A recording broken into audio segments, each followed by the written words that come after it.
రాయదుర్గం లాంటి కరువు ప్రాంతాల్లో చేయాల్సింది రాజకీయాలు కాదని అభివృద్ధి అంటున్నారు మంత్రి కాలువ శ్రీనివాసులు.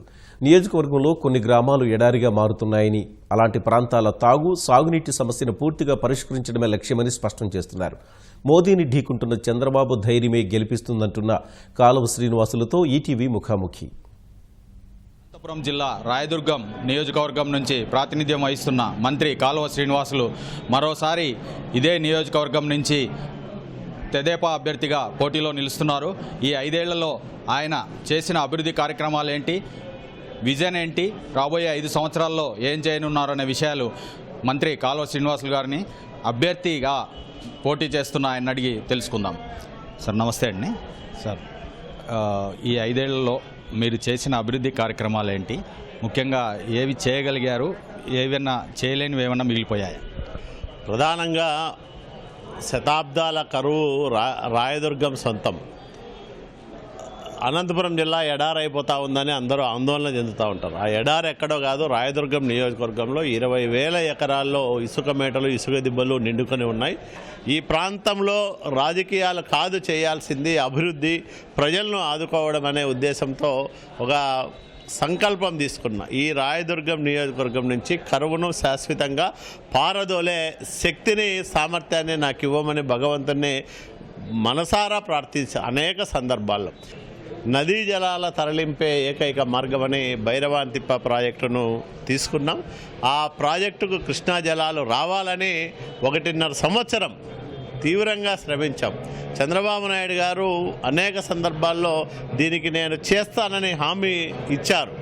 ఇట్లా సాధ్యం కాదు, నిబంధనలు ఒప్పుకోవడం లేదు, మీకు నీళ్లు లేవు, తర్వాత మీకు ఇచ్చేదానికి అవకాశం లేదని అడ్డంగా అధికారులు రాస్తే చాలా బాధ అనిపించింది. అక్కడి నుంచి ప్రయత్నాలు ప్రారంభం చేసి నిపుణుల కమిటీని నియామకం చేయించి, తద్వారా తర్వాత చంద్రబాబు నాయుడు గారు ఒక ప్రాంతంలో అసలు జనజీవనమే మృగ్యమయ్యే ప్రమాదకరమైన పరిస్థితి వస్తే నిబంధనలు ఏంది, రూల్స్ ఏంది, ప్రభుత్వం ఉండేది ప్రజలను ఆదుకోవాలనే ఉద్దేశంతోనే ఒక సంచలన నిర్ణయం తీసుకోవడం, 968 కోట్లు ఇవ్వడం, ఈరోజు జీడిపల్లి నుంచి భైరవాంతిప్ప ప్రాజెక్టు కృష్ణా జలాలు తీసుకురావడం అనేది ఈ ప్రాంతాన్ని సస్యశ్యామలం చేయడానికి నేను వేసిన ఒక బలమైన పునాదిగా నేను భావిస్తూ ఉన్నా.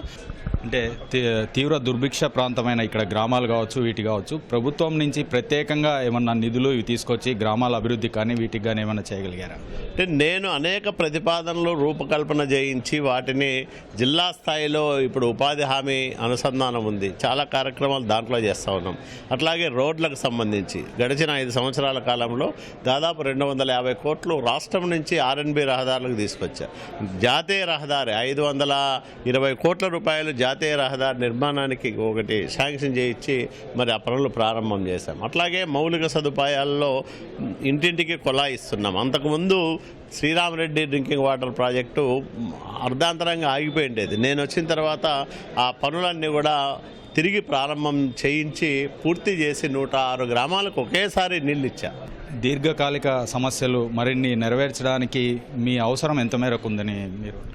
నేను కాబట్టే ఈ పనులన్నీ చేయగలుగుతున్నా, ఎందుకంటే నాకు వేరే వ్యాపకం లేదు. చంద్రబాబు నాయుడు గారు ఆశీస్సులు దండిగా ఉన్నాయి కాబట్టే ఇన్ని నిధులు తీసుకురాగలుగుతా ఉన్నాం. వేరే వాళ్ళకి సాధ్యం కాదు.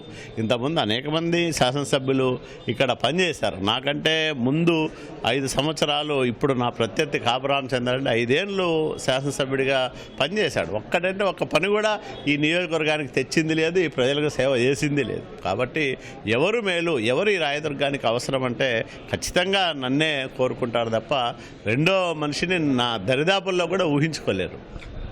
మీ తెలుగుదేశం పార్టీలోనే ఈ నియోజకవర్గంలోనే దీపక్ రెడ్డి మరో వర్గంగా ఉంటే ఇన్ని రోజులు ఇబ్బంది పెట్టారు, సఖ్యత ఏర్పడింది, కలిసి ముందుకు పోవాలనుకుంటున్నారు. ఇది ఏ మేరకు మీకు ఈ ఎన్నికల్లో ఉపయోగపడింది? అంటే దీపక్ రెడ్డి నాకంటే ముందు ఒక 2-3 సంవత్సరాలు ఇక్కడ నియోజకవర్గ బాధ్యుడిగా పనిచేశాడు. ఒకసారి ఉప ఎన్నికల్లో పోటీ చేశాడు. కాబట్టి ఆయన సహకారం ఈరోజు మాకు అవసరం. అట్లాగే ఇద్దరము కలిసి పనిచేస్తే మరింత ఉత్సాహంగా కార్యకర్తలు కూడా మరి సమరోత్సాహంతో ఎన్నికలను ఎదుర్కొంటారు. కాబట్టి చిన్న చిన్న అభిప్రాయ భేదాలు, చాలా చిన్న సమస్యలు, ఆయన చాలా లేదన్నా నేను నీ విజయం కోసం పనిచేస్తా, నేను కూడా ఇక్కడ 10 మంది ప్రజలకు ఉపయోగపడే విధంగా నాకు సహకరించమని అడిగాడు. తప్పకుండా కలిసి పనిచేసుకుందాం. ధన్యవాదాలు సార్. తాను రాజకీయాల కోసం కాకుండా అభివృద్ధి కోసమే పనిచేశానని ప్రజలు తప్పనిసరిగా ఆశీర్వదిస్తారని రాయదుర్గం నియోజకవర్గ అభ్యర్థి కాలువ శ్రీనివాసులు చెప్తున్నారు. కెమెరా పర్సన్ నారాయణతో లక్ష్మీప్రసాద్, అనంతపురం జిల్లా రాయదుర్గం నుంచి.